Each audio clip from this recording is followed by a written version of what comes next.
Welcome to the Grow Your Practice podcast. Hi, I'm your host, Chad Madden, owner of Madden Physical Therapy and Breakthrough.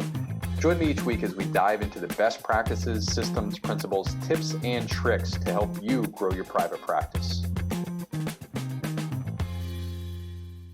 This is Gary Hauck. Just a quick introduction. Growing up, I first met Gary when I was 11 years old playing wiffle ball in his driveway. We are not the same age. We look it, don't we? Yep. I grew up and was best friends with Gary's son, and we've stayed in contact all these years later. He's a huge part of my children's lives. At the same time, he's a surprisingly successful businessman. And I think that shocks a lot of people, just the way you carry yourself. But I've got to do a lot of very cool things with the Houck family. We went to the Indy 500 a couple times. You were gracious enough to take me. And we met Mario Andretti and Emerson Fittipaldi and all these other race car drivers, which was plus me. Absolutely, yeah. You're a famous race car driver. I forgot. Go ahead. At the local go-kart track in Piketown. Yeah. So, and just to give everybody an idea for an intro, can you talk about the roofing company and how large that is? Because I overheard some people saying, "Why are we listening to a guy talk about roofing?" But for the idea, I want to talk about how large and successful that is. Well, first of all, if we're successful, it's not because of me, it's because of all of our people. It just made me think. Our CEO today, we hired about 8 years ago. I needed somebody to replace me. I'm 76, I'll be 77. I was 68 or 69 at the time. And I said, I've done this for 50 some years and I need someone to take over for me. And so we hired a company that wanted to bring someone in 2 days a week for 3 months. I thought this is going to cost me a lot of money to totally understand our culture and what we were looking at before we hired. So they brought this bimbo in for 3 months, and about 5 months into it, I helped interview the last 4 people. And I wasn't happy with any of them. I knew all 4, very, very good people of integrity, a lady and 3 men. And but I didn't think they were the person to take our company over and carry the culture on. So I looked at this bimbo and I said, "What about you?" And he laughed and he said, "I think I'm the best candidate." Going back about roofing, this guy had no construction experience at all. He was a consultant. He happened to be the president of Hobart Dishwashing Manufacturing Company at the time, or right before that, I should say, which is a $600 million company. And he did different divisions that he ran. He has only a high school graduate degree, GED, he doesn't have a high school graduation. No college education except that he had gone to Harvard and Northwestern, Kellogg's Management School for some executive MBAs. He's one of the best leaders I've ever known in my life, and I hear that from our people. He knows finances and probably better than our CPA or our in-house CFO who came from KPMG. But why I say that is he knew nothing about roofing. He knew nothing. I'm a bricklayer by trade. That's how I started out. He knew nothing about masonry, nothing about flooring, nothing about anything that we did. But the one thing he was a tremendous leader and has been. And I thought we started out, Lynn says this better than I do, I wish he was here, because we actually talked together at seminars and other things like this about a non-family member running an organization, because he is a non-family member and I'm not selling it.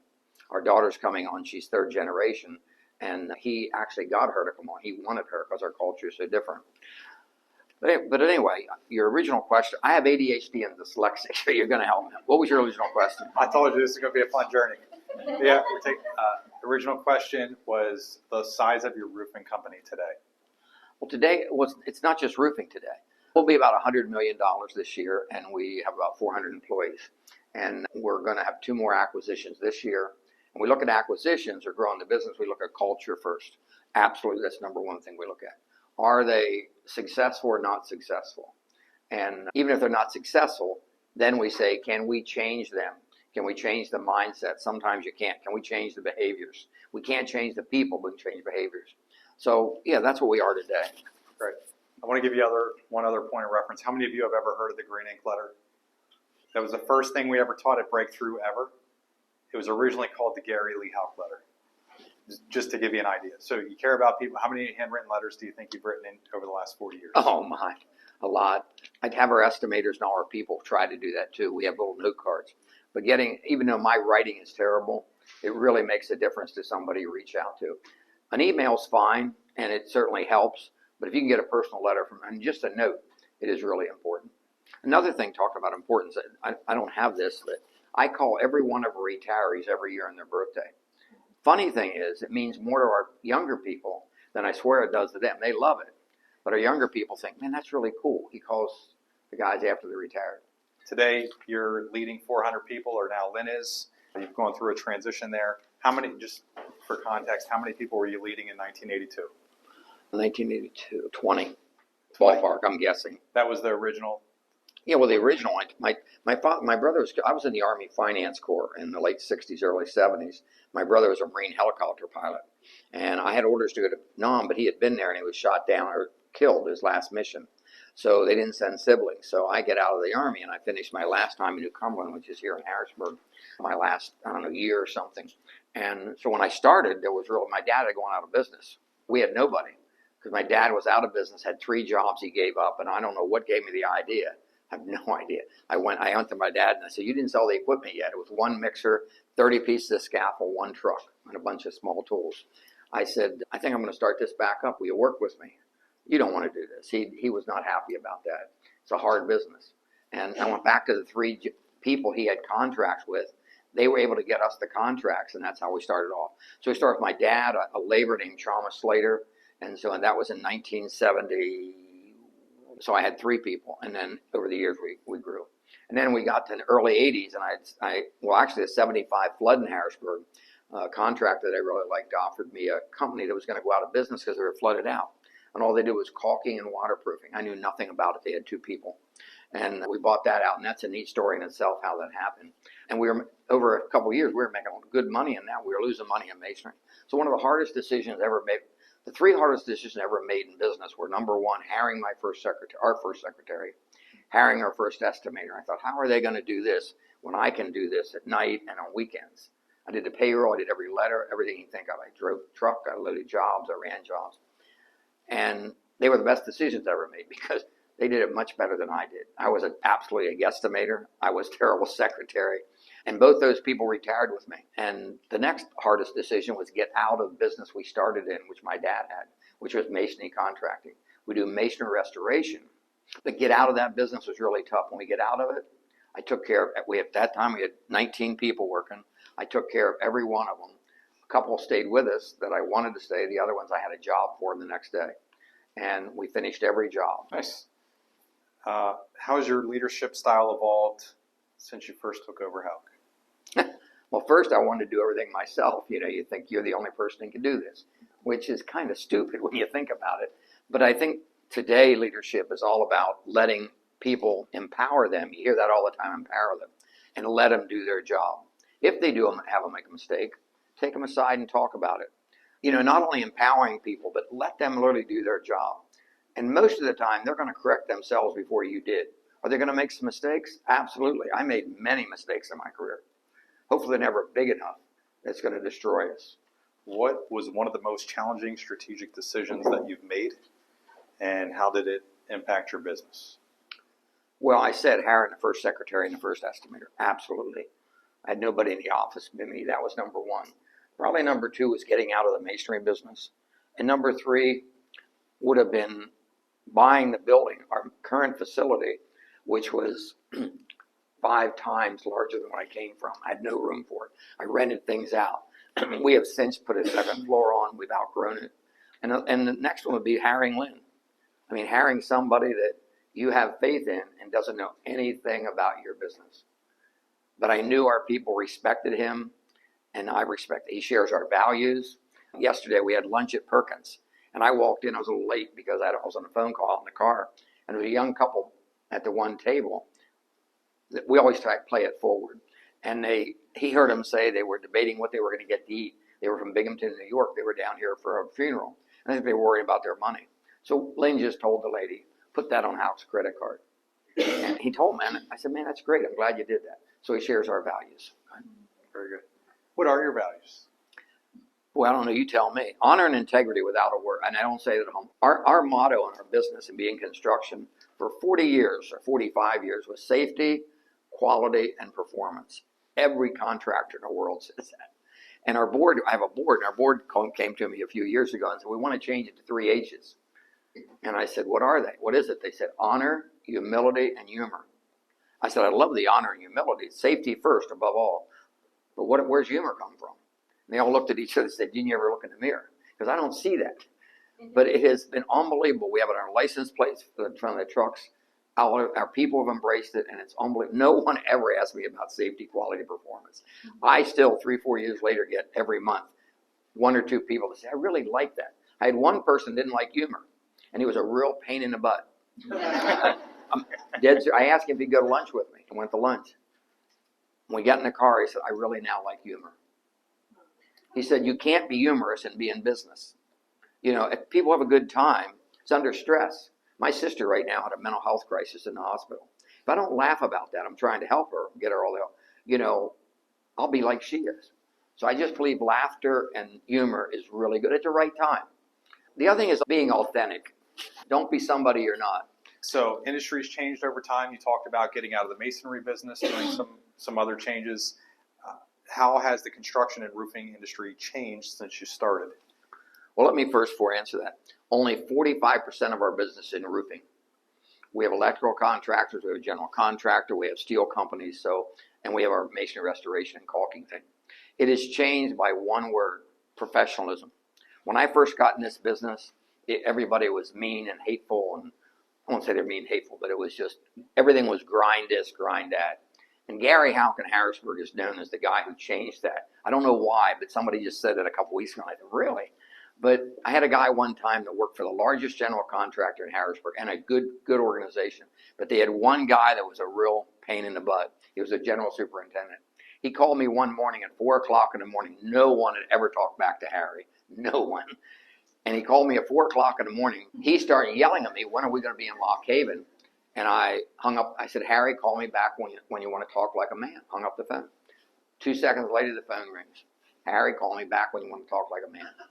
I go back to sleep. 20 minutes later, Harry calls. He says, hey, Gary, can I talk to you about that job in Lock Haven? I said, sure. I figured I did that with Jack Zaring. It's all, we're going up Tuesday. Oh, thanks. I just want to know. I said, by the way, Harry, don't call me at 4 o'clock in the morning next time for this. And we got along fine after that. But I think professionalism is absolutely the number one thing. And I also think branding. In the olden days, you drove whatever color truck you wanted, no decals. I remember I said to my dad one time, he was working with us, I said, I'm going to put decals in the car. Why are you going to do that? I said, well, it'll be good marketing. So they're the two things that absolutely in our industry have changed over the years. Great. What strategies have you found most effective for building long-term relationships with clients?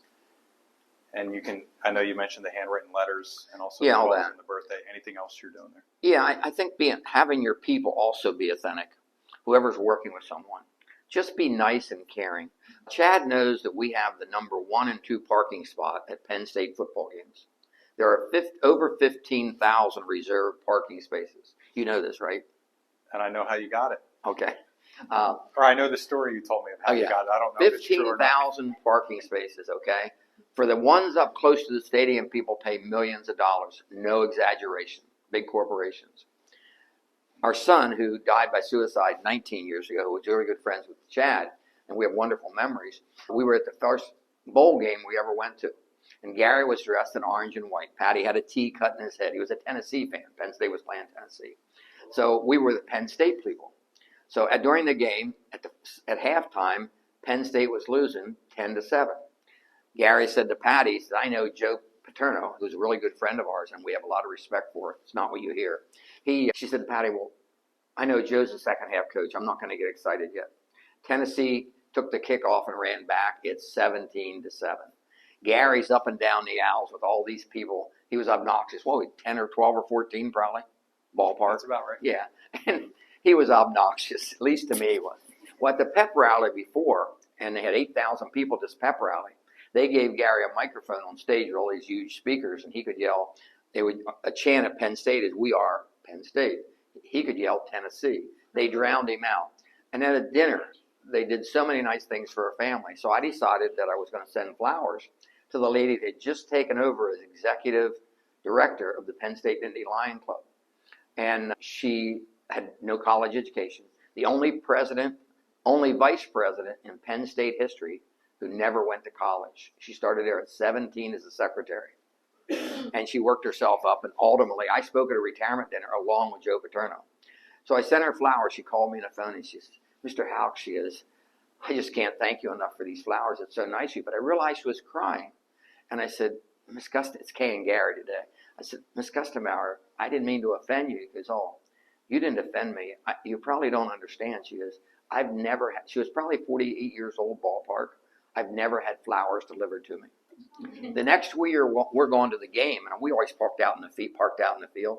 And the couple was with us, opened parking passes before he got there. He said, oh my God, pull over, pull over. We pulled over, and we're number 1 and 2. Paterno family had 3 through 8. We have had those now for what, 27, 28 years probably? 20. Yeah. Well, Gary was 14. Figure that out. You guys are 40. Ballpark. 34 years. Yeah, 34. We've had those spots. People walk by us and say, what'd you pay for these that know us? $19, 35 years ago. Okay. And we got to know the Paterno family because they had the other ones next to us. So just by being nice to people, I think sometimes is the best. And that goes off in business. You know, if we have a bad client or somebody that's upset, I'll just pull them aside, or people do today, and say, can we talk about this? I have only had 2 people in my entire career that I could not talk to and didn't make sense with. And they were really pains. And all I could say is, they must be very unhappy people. I felt sorry for them. Did I lose money on the deal? Absolutely. And I've never lost a dime on a handshake. I don't know how many millions of dollars we've done over the years. Never lost a dime, knock on wood. I've lost thousands of dollars on big contracts. You've lost thousands of dollars on big contracts. Hundreds of thousands of dollars, I should say. Let's talk about handling failure. Can you talk about a time when something didn't go as planned and how you handled that? Like when you tried out for the Philadelphia Phillies. Well, I played ice hockey. I actually dressed three games for the Hershey Bears, which is an American Hockey League professional team. I played for the Philadelphia Phillies as a shortstop, but I was on the Dream Week team, which means I paid to go have fun. Okay. I did drive race cars besides go-karts. In fact, Gary and Carol are really good. But I think failures that we've had, when I turned 40, ballpark, I had some people in Harrisburg that were really good businessmen. They're right around my age. And I should have listened to a guy that years before said, I was probably 37, 38. I was at a big dinner at Hershey Motor Lodge, and this guy got up, and I don't know what they were talking about anymore, but he said, you know, there's only one person in this town that he trusts under 40 years old. And I'm with all my buddies who are under 40, and I thought, well, this is going to be Doug. It was me. And I asked him later, it really hit me. Well, I got in partnership with these guys, not all of them, and some have a different value than I. And we almost destroyed ourselves with real estate. I lost more money in 7 or 8 years than I ever dreamed I'd make in my lifetime. We were all joint and severally with the bank, but I kept paying my bills to the bank. I was one of the few that did. Finally, I went to the bank and I said, would you let me out of this joint and severally, pardon me. And with a handshake, they did. I've never signed for a bank loan since, other than corporation. But I handled that. The other thing I think, you know, because it almost destroyed us. Just to clarify, that means that you were responsible for their debts. Yeah, I was responsible for everybody's debt. So if the two of you and I were together, I'm responsible for your debt, you're responsible for mine. I'm responsible for yours, everybody's responsible for everybody else.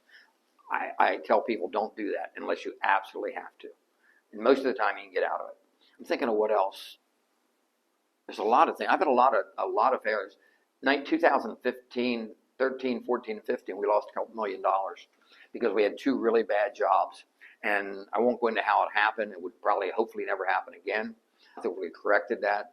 But when I started, we knew we were going to lose money in half the year of 2013. I went to the bank and the bonding company, and I was up front with them. And they were very appreciative. And they said, you know, most people don't tell us this till after the fact.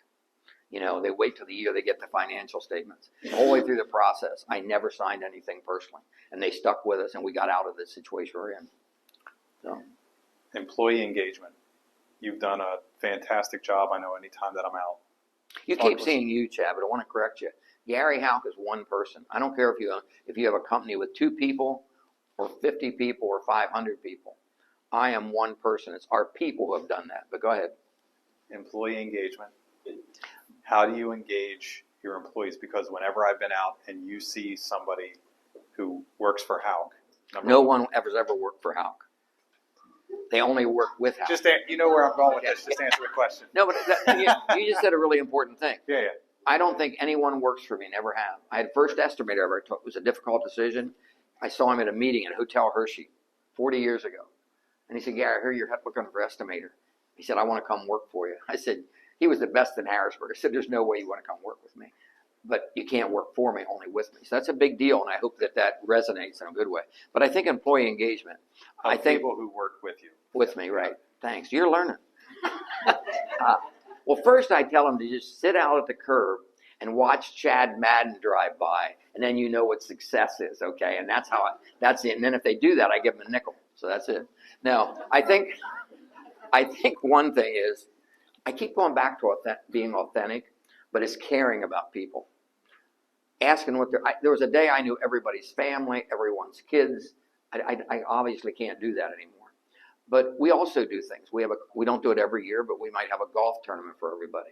The next year we might have a shooting thing that they're doing. And our daughter's taking this on now and doing some really nice things with it. We used to have a Christmas party. Then everything got to a point we didn't get many people coming. Now we're going to do it this year again. We go to Knoebels Park, which is a local like Hershey Park, but a more family. People love that. And we had almost 600 people there last August. And a lot of them came to meet Kara, seriously. Our daughter, both our kids out of college, worked for us.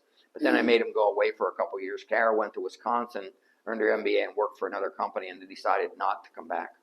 I think kids in a family business, it really makes sense to let them work someplace else, know what it's like to work with somebody else, know what it's like to get an apartment in another city, know what the demands of that are like.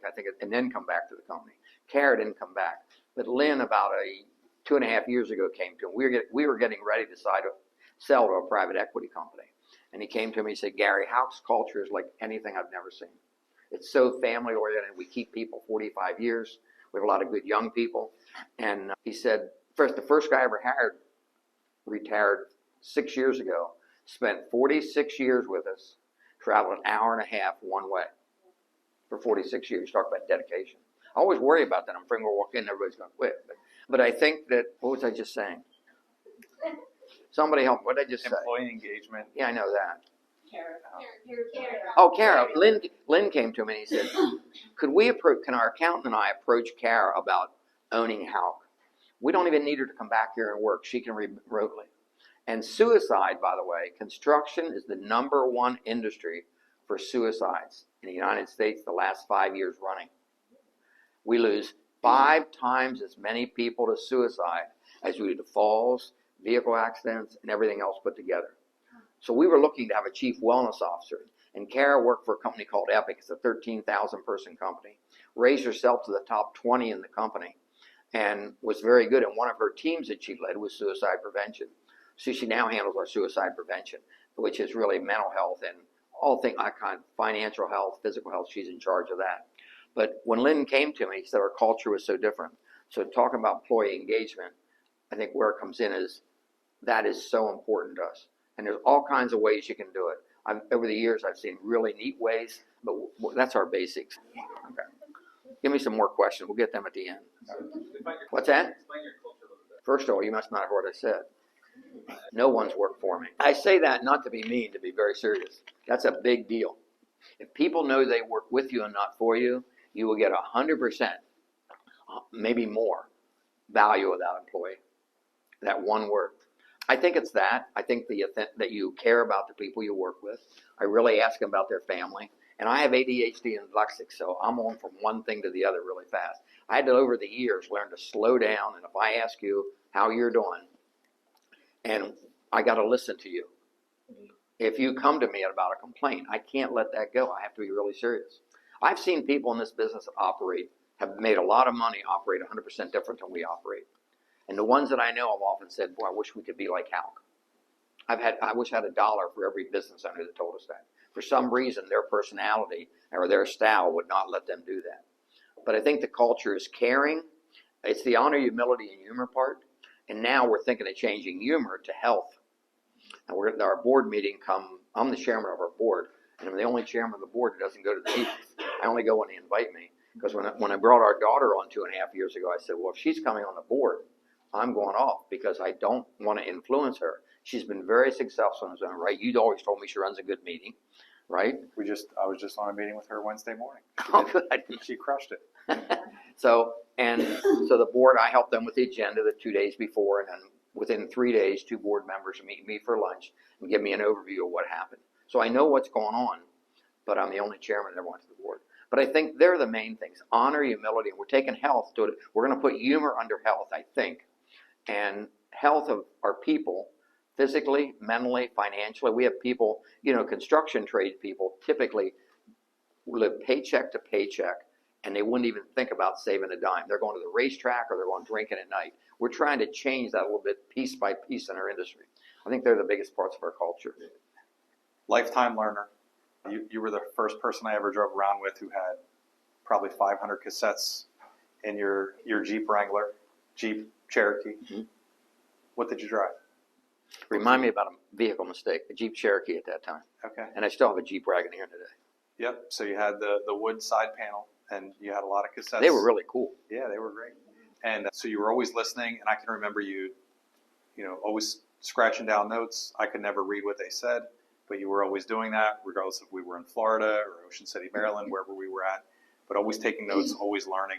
Where did that come from? How do you foster that in people that you work with? It's really nice. I can't read half of them either. Yeah.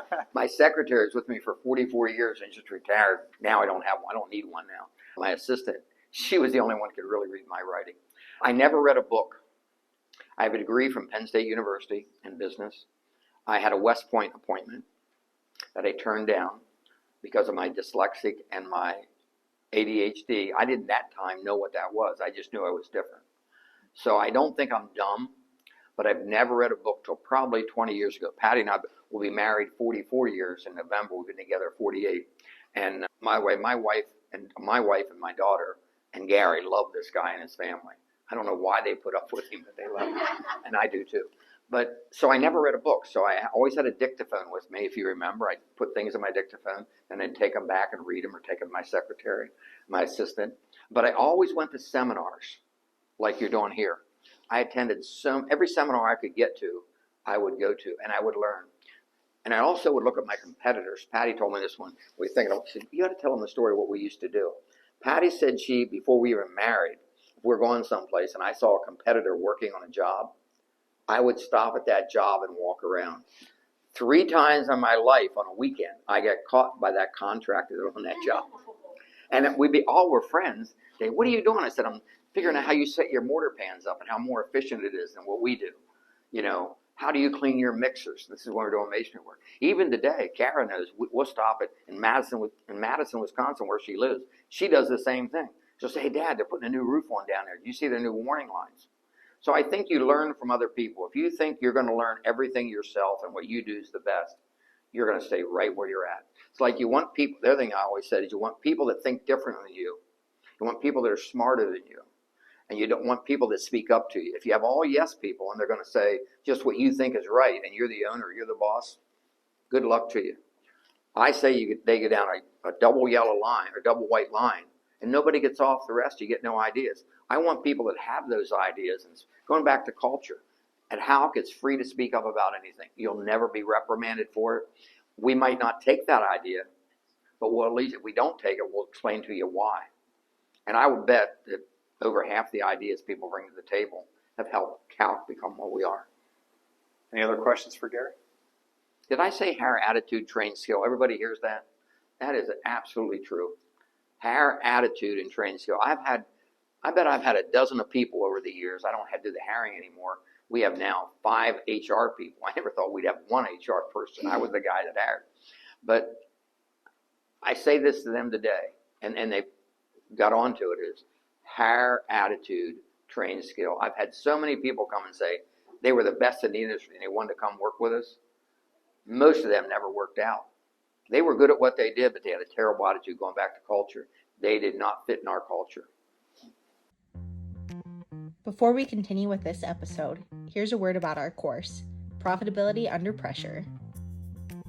What would adding $10,000 to your bottom line do for your practice? Let me show you how with our program, Profitability Under Pressure. Hi, I'm Chad Madden, and I'm assuming that you're a private practice owner wrestling with profits, revenue per visit, hiring, and in the end, you want to help more people. I'm here with some exciting news for clinic owners just like you. You don't want to miss this. This course is a game changer. It's Help clinic owners add big numbers to their earnings. People like Joe and Kathy Scarpito, who doubled their clinic's value in under a year. Tony and Melissa Sear, they grew their practice from less than $1 million in revenue to over $3 million each year. Now, you might be thinking, is this all about money? No, it's much more. It's about taking care of your team, your patients, and your family. It's about making your clinic the best it can be. Let's face it, money in private practice isn't growing like it should. But don't worry, that's where our course comes in. In just 3 months, Profitability Under Pressure will teach you important business skills, like how to make more effective use of your space, how to increase your lifetime patient value and improve your payer mix. There's even a special part on hiring and retaining great staff. Joining means that you're not alone. You'll be part of a group of clinic owners, all working to get better. We'll be right there to help you. Are you wondering if this is right for you? Let's find out together. Apply to Profitability Under Pressure. It's easy. There's no pressure, and it's all about your clinic and your practice. You don't want to miss this. The application deadline for the Profitability Under Pressure course is June 7th.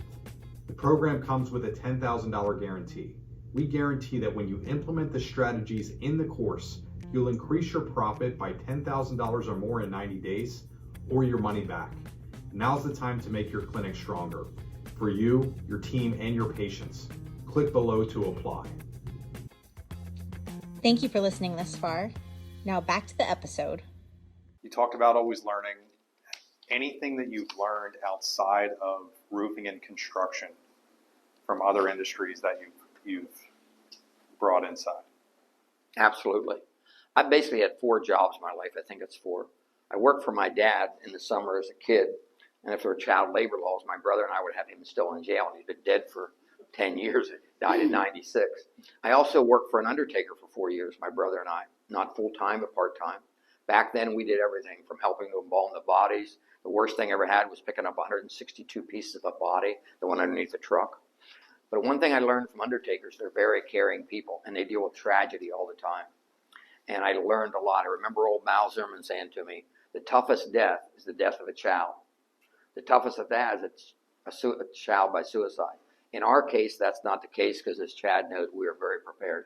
I think the hardest one is anything that's instantaneous, where it's in an accident and you can't say goodbye to them. So I learned from that. I think in the Army, I learned structure, discipline, respect. And then I sold adding machines and typewriters. And What's an adding machine? you don't People that work. Does anybody know what an adding machine is? Who does not know what an adding machine is? Oh my goodness. Where'd you get these people? Tennessee. An adding machine is just like your calculator and your phone, except there's keys. And back in the day, I remember the fax machine is aging now, okay? I remember when the first fax machine came, and we had the first one of 2 in Harrisburg. The state government didn't even have them yet. And people thought, this is nuts. How are you going to get a piece of paper to come here and go there? And it wasn't just put in a machine. It was a pink yellow paper you had to put on top of it. It was a two-part process. But anyway, I sold adding machines and typewriters. If anybody knows adding machines, the number 5 key all has a dot on it. Why does a number 5 key have a dot on it? Right, for your finger. If you do fingers, your middle finger will always be on that 5 key. You can go up and down, and that's how you don't have to look at the keyboard. And I sold that, and I sold Olympia typewriters for 2 summers. I only sold them for summers until Angle Business Equipment, Elizabethtown, went out of business. They had a plaque on the wall that they gave us. I have it in their garage someplace, that I was their best salesman in all that time. And they were in business probably 45, 50 years. I was just a part-time summer guy. But I loved selling them. I sold them to Amish guys. The Amish guys got into calculators and typewriters for their daughters. I mean, that's like unheard of. But I had fun doing it. So you still hold the sales record? They're out of business, but I did till they were out of business. Yeah, perfect. Sounds like you still hold it. I guess. That's great. Think about that. This is getting into our lunches. Financial health of the company. Mm-hmm. So you've had some highs and lows over the time. How do you deal with that? There's a whole bunch of things there. First of all, with financial, cash flow is number 1. Profitability is number 2. Volume's at the bottom of the list. When I said $100 million, I could care less about $100 million. I do care about the bottom line. And I share the bottom line. Our bonuses are based on the bottom line. There's only 3 years we never had bonuses, and that's the years we lost all that money. So people know, and typically in construction, people are always saying they don't not making any money, but they drive big Cadillacs or whatever it is. Oh, You wanted to share the mistake. Yeah, I'm going to share you a story about a Cadillac. When I was in my 40s, all my buddies got Cadillac Eldorados. So I thought I'm going to get and none of them really succeeded well. I said I'm going to get a Cadillac Eldorado. I always wanted a Cadillac. Bought a Cadillac Eldorado. Probably the worst decision I ever made in business was buying that Cadillac. If my wife had driven the Cadillac, it would have been fine. But going on a construction job with a Cadillac, from a pickup truck to a Cadillac, was a mistake. I traded that thing in 3 months for my first Jeep with the wood siding, and it was the best decision I ever made. But it took me probably 6 months to win my people back because they'd always making so much money. But over time, I was able to win back. So I still today drive a Jeep because of that. I could drive whatever, Land Rover or Bentley, whatever I'd want. I don't do that. That's a waste of money. We've lost money. I almost lost everything in real estate with partners. How do I handle it? I went through a major depression. Almost took my own life. I think women deal in feelings better than men. That's a fact. That's why construction is so high of a suicide rate, because we're a male-dominated industry. We have hard heads, all those kind of things. They work odd hours. They work in town a lot. And I almost took my life, just like our son. But I was able to get by that and get help. And today when there's financial issues, I've come to the point to realize if we lose everything in the businesses and world crashes, we still have our health, we have our family. I was president of 2 national associations. I was asked to be president of a large association. They were smaller, like 300 people, but 10,000 person one, that National Contractors Association, Roofing Contractors Association. And I'm the only one that ever turned a position down. And I turned it down because you're on the road 150 plus days a year. And at the time, the kids were in like junior high and high school. I was not going to be away from my family that long. That was my priority. And people still talk about that and tell me, hey, I really admire you for doing that. I wish a lot. I don't mind people doing it if you have the time. I wouldn't do it today. I have too many other things to do. But finances can really get to you if you let them get to you. Have the right people control it, whether it's your accountant, your controller. If you're a good bookkeeper, or that bookkeeper is, take it seriously. And don't just be in business to do volume and to be bigger. That was never my thing. Be in business to make money. Hopefully nobody gets hurt at what you do. They're having a good time and enjoying themselves. You're taking care of your customers and your clients. You're doing well for your family and you're helping your community. They're my 6 things. I often say that the least important word in business is I. The most important word is we. So. Business expansion. You mentioned that you've acquired a few companies. We had a few practices here talking about going through acquisitions of other practices.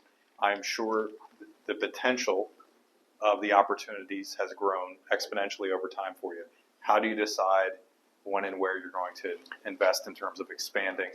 I don't know how many expansion or acquisitions we've done in the last 8 or 10 years, but say we've done, because we brought some of the companies under our own company. We just bought them for manpower. People wanted to retire. We took their manpower. We sold all their equipment. We keep our equipment up to date. But I say we turned probably 10 times that many away. I have no idea how these people started to come to us. We aren't a venture capitalist. We don't own a bank, although I was on bank board. We're doing it with our own money. With the buildings we're buying, we're certainly mortgaging them, but at a good rate. But I think first we look at culture, and then we look at the people that are there, and we think they're good people, and they just didn't have the right leadership and the right processes in place. We'll buy them. But we've walked away from a ton, and we've walked away from basically for culture, or an owner had such a bad attitude that he was the only guy that knew what was going on. Is there anything else you're doing in your screening process, like you're filtering out? Well, certainly we look at their financials. I mean, we do a due diligence of everything, their people, their financials, their customers. We do a review of that, just like a big company would do. We're a small company. So you have to look at those things. And I saw people raise their hands. They want to have a branch officer do something. That's a great idea. Just make sure you're doing like you did, Chad. Look at the area you're going into. Is there a market in that area? We bought 4 roofing competitors in Harrisburg, York, and Lancaster that we brought under Houck. But we just bought our #1 competitor January 1st at York. our number one competitor we bought. It blew the industry away. So what's going on? The guy wanted to retire. I saw him at a gas pump the Christmas before, and he said, Mr. Houck, I haven't talked to you in ages. I said, yeah, Ron, how you doing? He said, I'd like to get out of this business. I said, well, you want to get out, give us a call. That started it on. And we bought it. We're not paying big multiples. You get that from private ventures. Why people are selling to us that have sold so far, and I've heard this said every time we meet with their people the first time. When the previous owner tells them why he sold to us, was because we would take care of his people. Every time so far, everybody has said that. He said, Dave Bittner said, I could have made a lot more money someplace else. But he said, I have enough money. And he said, I want to make sure you people take care. That really feels good. And I call every one time we buy a company, I call that owner up 1 year after, and then every year after that. I don't know how many times I'll be able to make all these calls, but I still make them. Just like I do a retirees. And I've had no one that just wish I would have called them sooner, that kind of thing. So it makes you feel good. And I'm not the one doing this. Our CFO, our CEO, and our team that does this does it. Family. You've created a ton of experiences with your family. You talked about customers and taking care of customers and calling them. Your employees, the people you work with, tons of engagement there. How do you balance relationships with and really work-life balance across the board? How do you think about that? Because there's even a lot more stuff that I'm not mentioning that you're in. Yeah. Well, did you ever hear the armadillo story? Oh, that's a good one. Anybody hear the armadillo story? We're in Florida with our son, our daughter, and this bimbo. Zero relationship to work-life balance, by the way. Yeah, we took him to Florida.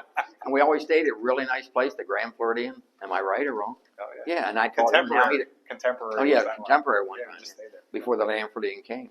And Patty says to the kids going around, we're just getting into Disney, going around a Cloverleaf. What do each of you want to see or do while you're here? And left Chad go first. Chad says, I want to see an armadillo. I have never seen an armadillo in my life. I don't think we went 50 feet and there's an armadillo alongside the road. And my wife tells that story to this day. Chad wanted to see an armadillo. We saw an armadillo. And I've told that story 500 times probably. It's wonderful. Yeah. But work-life balance. I could work my entire life. Everybody has a different nature. Mine is I'm always thinking, I'm always gone. And, I think that hopefully it helps me stay young. But you have to know what your priorities are. My priorities first are my beliefs. My second priority is myself. My third priority is my family. And everything else that comes after that. But if you take care of those things, I think you're better off. And at times you think, I got to stay and work. A great example was Kara was born, my wife, her first natural born child. She called me. I knew she was due with Kara. She was 40 years old when Kara was born. Kara's 39 now. So I said, she called me on the phone. I was at the office working. It's like 5:30 at night. She goes, I think you should come home. I said, I have a lot of work to do yet. You guys eat without me. She goes, I think you ought. Now I'm hearing her tell this. This isn't me, okay? I think you need to come home. She took her 3 times. Okay, I'll be right there. I only live a half mile from the office. I got in the car, Jeep, and headed home, pulled in the garage, ran up and hopped in the shower. She said, what are you doing? I said, I got to take a shower before we go. Stupid. Okay. So she had made me a peanut butter jelly sandwich and an apple to take along to the hospital. I was so excited I pulled into a motorcycle parking lot and got a ticket. But that was okay. It didn't matter. But work-life balance, I think that is absolutely important. We tell our people that. The one sad thing in our business, and Kara says this recently, is our field people, if they have somebody that's at a ball game and they want to go visit, they probably can't do it just by the nature of their job where they're working out. Everybody in our office, I don't care if you're an administrative assistant, you're in accounting, you're an estimator. And that's why a lot of people want to get in the offices, and we take them to other offices now. Our growth has allowed other younger people to have more opportunity. That's one of the reasons we're doing it, not just to make money, to give our people opportunity. But if you're in the office and you have your son or daughter's in a play, or they're in the band competition, or it's a soccer game or whatever, you can go do that. You'll make up your work. I don't even tell you how to make up your work. I'll know. We allow 1 day work from home, 4 days in the office. We're thinking of going to 5 days. Where Kara came from, or Epic, they went to 5 days. Anybody who wants 5 days home, you're out at Epic. And it's probably one of the best companies in the world to work for. They really work you hard. It's on your resume. It's amazing. Run that by me again? They want them to work at home? No. They wanted to work in the office 5 days for the camaraderie and they get together. Since COVID, they had working at home. No, you have to be in the office. You're allowed 5 work days at home a year. Give you one of their perks is when you're there 5 years, you get an extra month off, as a sabbatical. You get paid for that month, but you have to go at least travel 2 weeks of that month outside the continental United States, and they'll pay for your travel, all your rooms, everything, food, totally. So it's a great perk. We don't do that at Houck, by the way. Madden's thinking of doing it. But please, I would say Back to my questions. don't work all the time. I worked, but I was able, I had a great wife, who was able to balance me with that and say, I'll never forget, I was president of the SWRI, which is Sealer Waterproofing Institute, about 300 people. And we were in Palm Springs, California at a meeting. And the night before, I had to give a talk. And my son was playing soccer against Cumberland Valley the next day for the regional or whatever championship game. He was a senior. If they had lost, he was done. And Patty said, we're leaving tomorrow. We weren't going to leave for 2 days. So back then, you call the airline, and I changed the flight and we went home. We got home around 2 o'clock, 2:30 at Harrisburg Airport right down here. And we went right to Cumberland Valley. And we're pulling in, and they were warming up in a big circle. And all of a sudden, Gary saw us. And I almost get tears in my eyes and get goose pimples. Gary jumped up like this, laying down. And Patty said to me, and we didn't have to be here. That was a good decision on the Patty part. I never forgot that. I tell our people that. That was important. Before Gary took his life, he was very open with us. So we had him at the best psychiatrist, the best hospital in the country in Sierra Tucson in Arizona. And, it's a long, long story. We would have wanted him to get healthy, but he couldn't. But he said to us, one of the things that meant the most to him and Kara growing up was that we were always at the things that they did. I might come in late with work clothes on. I drove a pickup truck. But one of us were always there most of the time, both of us. And he always told us we had the best parents. The kids grew up, as Chad will say, at our house and his house. Ours was a playground. We had a skateboard ramp. We had a pond to play hockey on and fish. His kids still come fishing in our pond. So, those things, that when you talk about work-life balance, that one thing, you don't get those years back. We can talk about legacy. How many of you are thinking of selling your practice in the next 30 years? So the typical practice owner, as they're going through that, we feel like we've built something. This is our baby. We have a team that we want to take care of and protect. We're transitioning out. How do you think about that? I think I know the answer to this already. Is there something that you want to be remembered for? How do you want to protect the culture? I get that question a lot, and I think it's a stupid question. I don't mean it disrespectfully. I got it from ChatGPT. So I know, but when I'm going. I hope it's those 3 H's: honor, humility, humor, maybe health. I hope it's that how much time I gave to our family. I hope it's how much we helped people that had lost children after we lost our son. We're very open about it. As Chad knows, we were very open at the funeral. And those kind of things, I hope, is our legacy. And then what we've done for the community and other people. And we do a lot. What I don't like to do is, the Kids Trust a little bit, Chad's on a board of our son's foundation. He started called the Kids Trust. But at those kind of things, you see a check written and we're given $50,000. I love to see that in something like that. But I hate when personal people give $2,000, whether it's $2,000 or $20,000 or $200, and want to be stood there with a check that says we gave it to you. Most of what my wife and I give away and do, I don't care if anybody ever knows it. We're right now rehabbing and putting addition to our church parsonage, and we begged them not to let anybody know we were doing it. We got another contractor to do it. Patty's doing selections. That's it. People found out. But okay. I'd rather do stuff that I don't know about. We're going to a thing tonight at Zembo Mosque here, and I know I'm getting recognized. I really don't, I don't have an ego for that. Everybody has an ego, but I hope I have a healthy ego. What you see with me is what you get. And so I hope the legacy is that family, honor, humility, and humor, integrity, those kind of things are really important.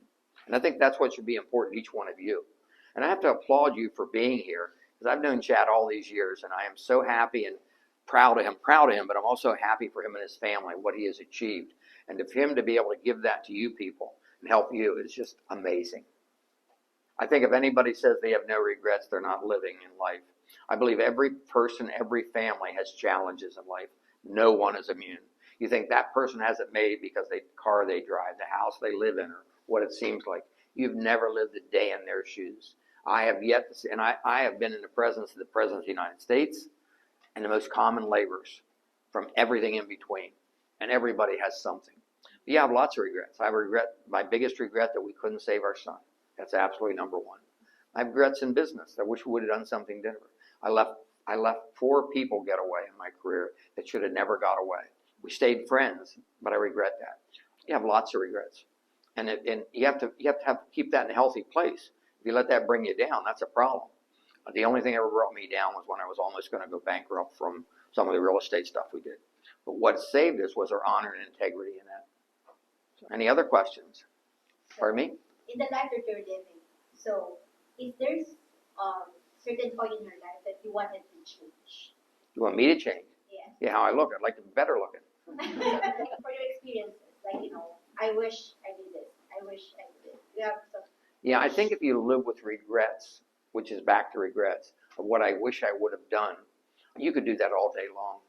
I think if I had not made some of the mistakes that I made in business, especially, my wife and I are very blessed. We're very blessed. We'd be much more blessed. 100 times more probably. But I made some mistakes that cost that. I don't have a lot of regrets, though, of how I've lived my life and what I've done. In a way, I wish I would have gone to West Point, but I know I would have been a flunk out. My wife and I went on a long week or a vacation about 5 years ago, and we took a boot camp at Culinary Institute of America. I almost get kicked out. And I was kicked out of the Boy Scouts, so I know what it's like to be kicked out, okay? I was always a different kind of person. And I went up there, and we visited West Point, and I had tears streaming down my face.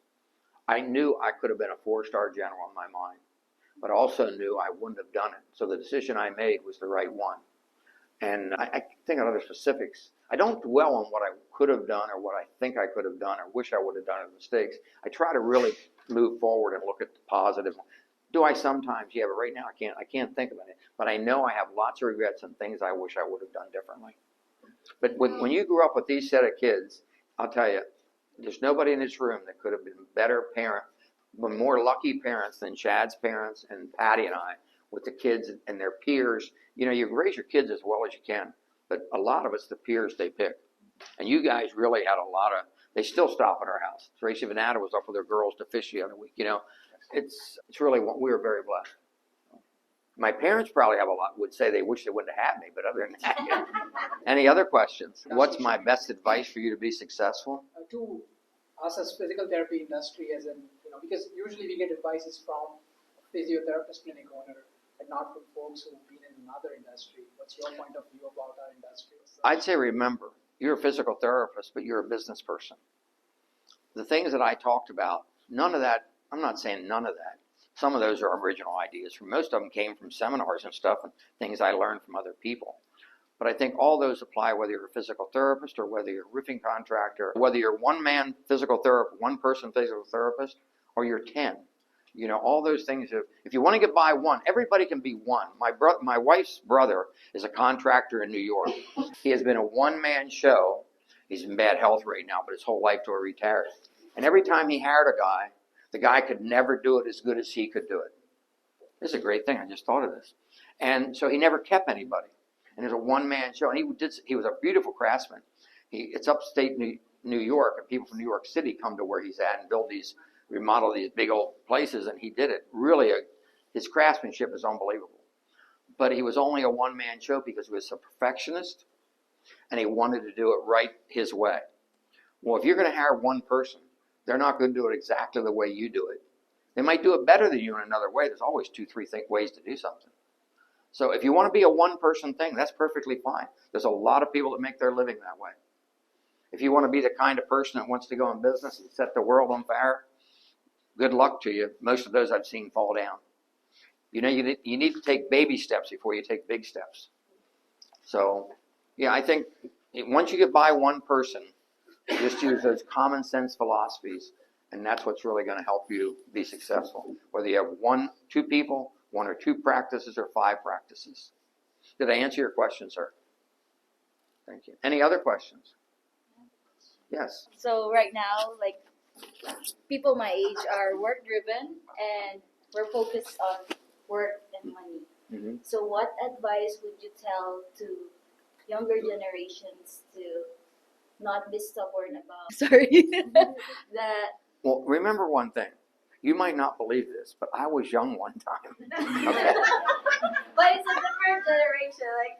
It's just hard with somebody workaholic right now, and instead of focusing on your work, focus with your family, your life. Well, let me say this, and hopefully I answer your question. If I don't, please tell me.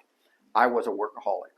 I'm still a workaholic. How many people do you know are 76 going out and checking jobs, what other people do and how they do it? I don't read a lot. I read my first book was like 20 years ago. By the way, the first book I read, my wife got me, was How to Heal Depression. That was my first very book I ever read, long after I got a degree at Penn State. I think I average 1 or 2 books a year now. Self-help books is what I try to focus on. But I was a workaholic. I still am to an extent, but not like actually, we didn't think we had grandchildren because our daughter's a workaholic, which I think Chad knows. So we thought, well, she's just going to work all the time when I have grandchildren. They're no big deal. I got to tell you, we have 2 grandkids and they're a big deal. Okay? But you have to start somewhere. I was a workaholic. I did all that. But somewhere along that line, you're going to have to make decisions where all young people have to make their decision. You fall in love with somebody, whatever becomes. But if you work, I played hard. This thing of all work, no play hard. I played hard. I drove race cars, played all the crazy things I did. You name it. Not name it, but most things I've done. He knows, am I crazy? You're crazy. I'm crazy. But I worked really hard and I'm very sincere and authentic. So I think that's a great thing that you have work ethic. What bothers me is the young people that don't have work ethics. We get people saying this generation today doesn't want to work. Bull crap. I just was a businessman in Dallas said, man, how do you get people and keep them? He said, people today won't want to work. I said, you didn't give them a chance to work. That's the only thing could be. Give them a chance to work, they're going to work. Yeah, sometimes somebody isn't working out and you have to make a change, give them a new opportunity. But I like people like you that are workaholics. But you'll get to a point where that's not all you want to do. And you can't make all the money at one time. Baby steps to make money. I think you have to enjoy what you do. I never like to give advice. I like to give suggestions. I think I've seen people over the years give advice, and most of the time it's a bunch of crap. When I was hiring, one of the first number of things I ask is, how did they hear about us? And I want to hear what they had to say. I ask them, why'd you leave your last employer? And then I'd say, what's the best thing your best friend would say about you, and what's the worst thing your friend would say about you? And it's really interesting, some of the answers you get. I've had people say, well, they wouldn't say anything bad about me. I said, I'm not hiring you. Because that's not a true statement. Somebody has to say something bad about you, even if it's not right. So, any other questions? Has it been beneficial or not? Tell me. Do you like that? What would adding $10,000 to your bottom line do for your practice? Let me show you how with our program, Profitability Under Pressure.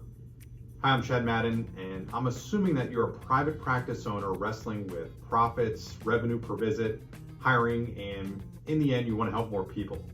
I'm here with some exciting news for clinic owners just like you. You don't want to miss this.